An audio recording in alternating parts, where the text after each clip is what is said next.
السلام علیکم ورحمۃ اللہ وبرکاتہ۔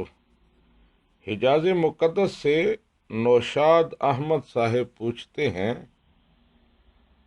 کہ کیا کوئی بیٹا اپنے باپ کی متعلقہ سے جسے اس کے باپ نے طلاق دی ہو اس عورت سے شادی کر سکتا ہے، یعنی اپنی سوتیلی ماں سے، جبکہ باپ نے طلاق دے دی ہے؟ جی نوشاد صاحب، بیٹا اپنے باپ کی منکوحہ سے جس کے اس کے باپ نے نکاح کیا ہو اس سے نکاح نہیں کر سکتا، اگرچہ باپ نے طلاق دے دی ہے یا باپ فوت ہو گیا ہے۔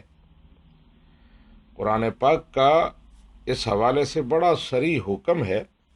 ارشاد باری تعالی ہے وَلَا تَنكِحُوا مَا نَكَحَ آبَاؤُكُم مِّنَ النِّسَاءِ، عورتوں میں سے جن عورتوں کے ساتھ تمہارے باپوں نے نکاح کیا ہو ان کے ساتھ تم نکاح نہ کرو۔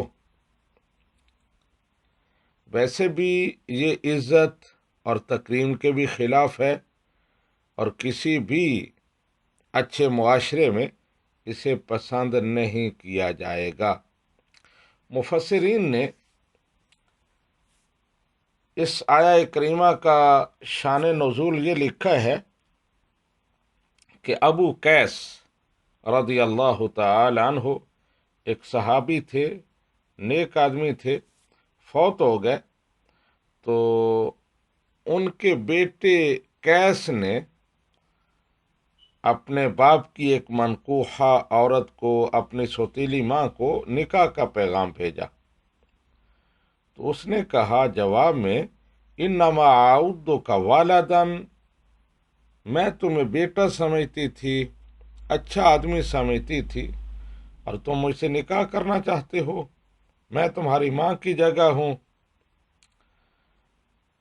پھر وہ عورت نبی رحمت صلی اللہ علیہ وآلہ وسلم کی بارگاہ میں حاضر ہوئیں اور رسول اللہ صلی اللہ علیہ وآلہ وسلم کی بارگاہ میں عرض کیا کہ ابو قیس فوت ہو گئے ہیں اور ان کا بیٹا میرے ساتھ نکاح کرنا چاہتا ہے، تو اس بارے میں آپ کیا ارشاد فرماتے ہیں؟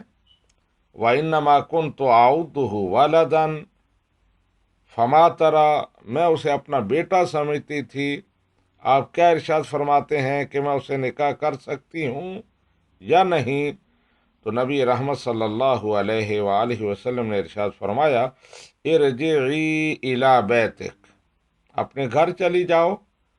جب وہ چلی گئیں تو قرآن پاک کی یہ آیہ نازل ہوئی وَلَا تَنكِحُوا مَا نَكَحَ آبَاؤُكُم مِّنَ النِّسَاءِ۔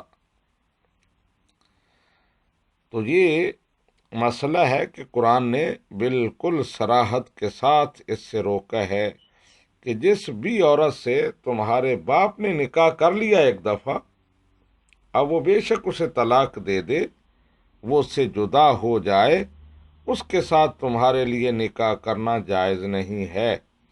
اور اس میں یہ بھی کنڈیشن نہیں ہے کہ باپ نے اس عورت سے صحبت کی ہو، مباشرت کی ہو، صرف نکاح ما نکح آباؤکم،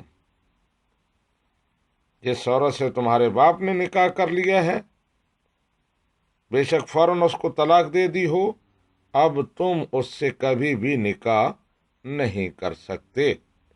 صدق اللہ مولانا العظیم وصدق رسولہ النبی الکریم۔